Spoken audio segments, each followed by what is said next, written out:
Olá, sejam muito bem-vindos. Quase todo mundo aqui já passou pela escola, certo? Mas será que a gente conhece a história dela de verdade?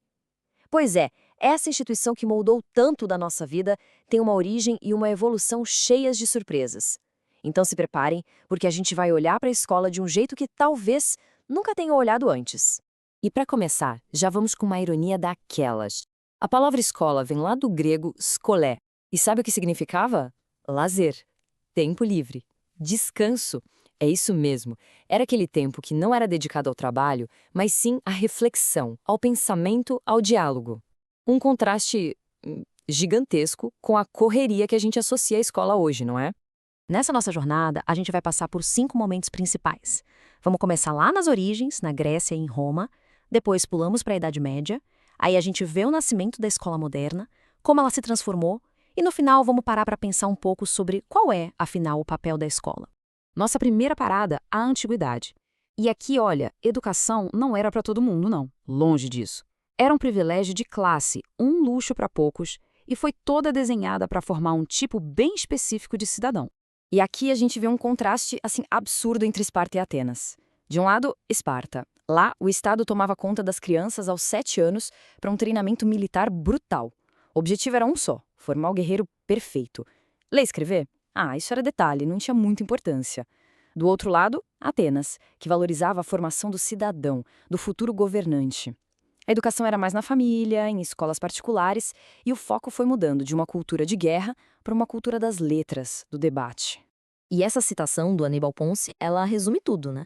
A vida do espartano era uma preparação constante para a guerra, e a educação era a principal ferramenta para garantir isso. Não tinha espaço para mais nada. Agora, vamos para Roma. Aqui, a coisa muda um pouco de figura. O centro da educação era a família. E a autoridade máxima, sem discussão, era o pai, o pater familias. A responsabilidade de moldar o filho para ser um cidadão romano exemplar, com toda a firmeza do mundo, era dele. E quando eu digo firmeza, não é exagero. Esse provérbio mostra bem como era o pensamento da época. A punição física não era só aceita, era vista como essencial para a formação. Estender a mão para receber a palmatória era basicamente sinônimo de estudar. A disciplina era tudo. Com a queda do Império Romano, o cenário muda, e muda muito. A gente entra na Idade Média e uma nova força passa a ditar as regras da educação, a Igreja Cristã. O propósito de aprender já não era mais formar o cidadão ou o guerreiro. Agora era salvar a alma. Então o que acontece é que os mosteiros viram os grandes centros de conhecimento. A educação era super controlada pela igreja e bem dividida. Tinha uma formação específica para os futuros monges, focada nos textos sagrados, e outra, bem mais básica, para os leigos. O objetivo era claro, torná-los dóceis e obedientes à doutrina cristã. Mas não era só isso. Em paralelo à educação religiosa, tinha um outro sistema rolando para a nobreza. A educação cavaleiresca. Era um caminho bem longo e todo estruturado. Começava em casa, aí o menino ia ser pajem, depois escudeiro, até finalmente ser sagrado cavaleiro, lá pelos 21 anos. O foco aqui era outro: honra, coragem, lealdade. O conhecimento intelectual não era a prioridade. E chegamos na Era Moderna. E adivinha? O propósito da escola muda de novo. Com o surgimento dos países, das nações e com a Revolução Industrial, a escola passa a servir a um novo mestre, o Estado. É lá nos séculos 19 e 20 que a escola começa a ganhar a cara que a gente conhece hoje. Pensem nesses prédios imponentes, como esse da imagem, com salas de aula organizadas, um monte de carteira enfileirada e o professor lá na frente como a figura central. Essa estrutura toda não surgiu do nada. Ela foi pensada para atender a uma nova necessidade da sociedade. A missão agora era muito clara. A escola virou uma ferramenta para, digamos, padronizar a população. A função dela era criar um sentimento de identidade nacional, sabe? Ensinar a mesma língua, a mesma história, os mesmos valores para todo mundo.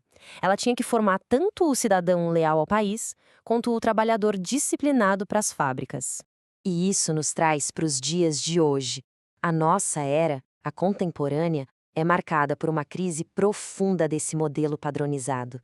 A gente começou a se perguntar, afinal, qual é o verdadeiro papel da escola numa sociedade tão diversa, tão complexa como a nossa? Olha que interessante essa mudança na forma como nós mesmos passamos a estudar a escola. No começo, a gente olhava para ela de um jeito quase mecânico, medindo o comportamento de aluno e professor. Depois a gente começou a enxergar a escola como um pequeno universo, com uma cultura própria. E hoje a gente entende que essa cultura não é algo parada. Ela é criada e recriada todo santo dia, nas conversas, nos conflitos, nas amizades que acontecem ali dentro. Então, depois de toda essa viagem pela história, a pergunta continua no ar. Afinal, para que serve a escola? A resposta não é uma só, e com certeza não é definitiva. É um debate que está mais vivo do que nunca. Basicamente, esse debate se resume a 3 jeitos de enxergar a escola. A visão funcionalista diz que a escola é tipo um espelho da sociedade, que só repassa o que a cultura dominante valoriza. Já a estruturalista foca no esqueleto da escola, sabe? As regras, os horários, as hierarquias. E por fim, a interacionista, que é a visão mais atual, vê a escola como um organismo vivo, onde a cultura nasce ali, no dia a dia, na interação entre todo mundo, alunos, professores e a comunidade. E para fechar, fica aqui uma provocação para a gente pensar. A escola que a gente conhece hoje, ela é uma fábrica que molda todo mundo no mesmo padrão que a sociedade dita? Ou ela é mais como um jardim, onde culturas únicas podem nascer e florescer a partir do encontro de pessoas diferentes? A resposta que a gente der para essa pergunta não define só o que a escola é, mas o que ela pode vir a ser.